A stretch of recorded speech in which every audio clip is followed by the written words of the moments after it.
Début juin, le comité départemental de l'Hérault a organisé une rencontre de photographes des différents clubs locaux aux îles Médès. Le chef d'orchestre de l'opération, c'est Pablo Torres. Pablo, c'est lui. Mais non, lui. Non, il y a des poissons lune, là, on risque peut-être d'en boire, mais ça, c'est pas garanti. Hein. Donc vous pouvez faire, si vous faites ces parcours, c'est déjà pas mal. Là-bas, il y a souvent, il peut y avoir des passages des barracudas en quantité. Les barracudas, ils sont toujours en haut. Pablo est un maestro.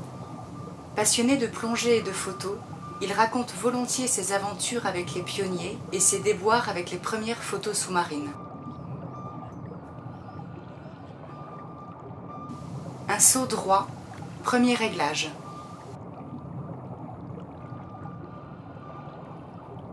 La mer est agitée et chargée de particules, ce qui rend les prises de vue plus délicates.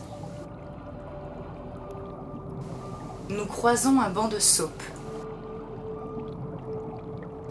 Ces poissons qui se nourrissent en broutant les algues vertes et les posidonies ont la réputation d'être toxiques et hallucinogènes.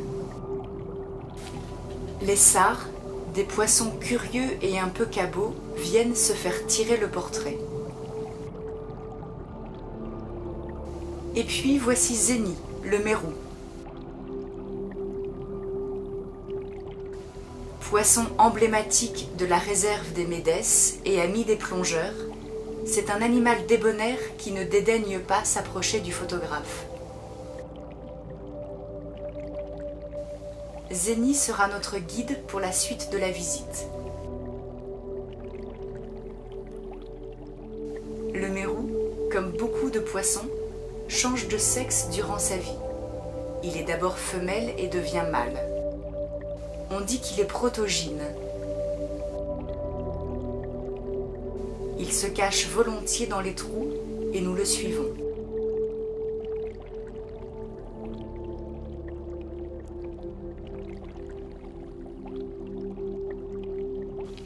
Une image fantomatique nous attend à la sortie. Les sars à tête noire se dispersent à notre approche.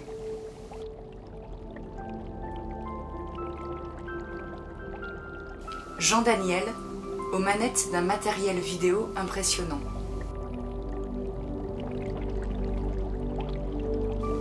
Un peu plus loin, Zéni, notre ami mérou, nous attend et nous invite à le suivre. Il faut l'œil du photographe pour découvrir ce petit doris dalmatien, un nudibranche bien caché sous un rocher pour protéger sa ponte. C'est la délicate dentelle que l'on aperçoit en haut à gauche de l'image de Michel. 15 mm de long pour 1 mm d'épaisseur, le planaire rose est un délicat et élégant petit verre plat assez courant en Méditerranée. Ah, Zéni nous attend. Suivons-le.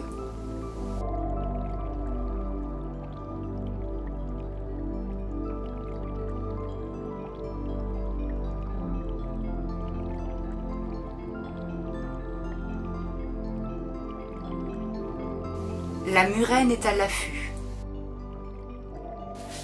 Tandis que le poulpe, pas du tout impressionné par l'objectif, attend patiemment le passage d'une proie. L'étoile de mer, ou Astéroidea, nous fait découvrir ses multiples pieds qui lui permettent de se déplacer.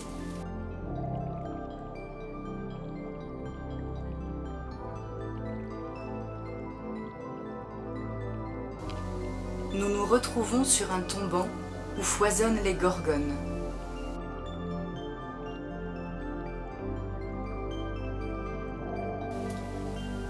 Contrairement à leur apparence, les gorgones ne sont pas des plantes, mais des colonies d'animaux primaires. De minuscules polypes se développent en se nourrissant du plancton en suspension dans le courant et construisent lentement un délicat et fragile support ramifié.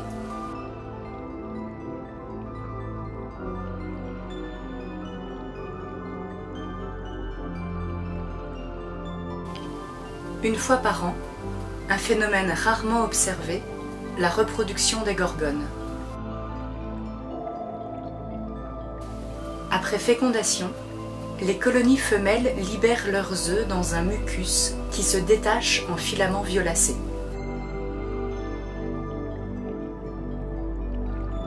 Doucement, ces œufs seront dispersés par le courant et certains se fixeront sur un nouveau substrat pour perpétrer l'espèce qui, millimètre par millimètre, à raison d'1 centimètre par an, va reconquérir l'espace minéral et reconstituer ce magnifique arbre de vie.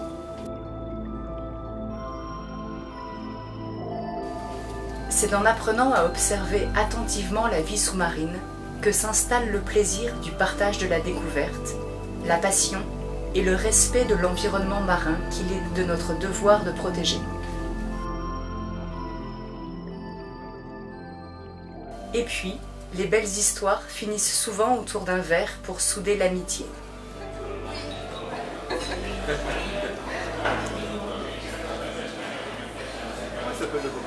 Eh oui, c'est pas une photo, on peut parler. Dans un autre endroit, pas très loin, c'est l'intronisation d'un nouveau promu niveau 2 qui, nous n'en doutons pas, deviendra vite un admirateur du spectacle. Donc, un peu avancé, c'est qu'aujourd'hui, Daniel Découlé vient d'obtenir son niveau 2. Bravo, bravo, bravo. Et son t-shirt. Bravo, bravo, bravo.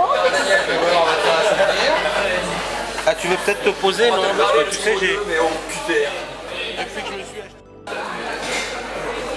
Par contre, la peau est douce, mais là, elle tient pas.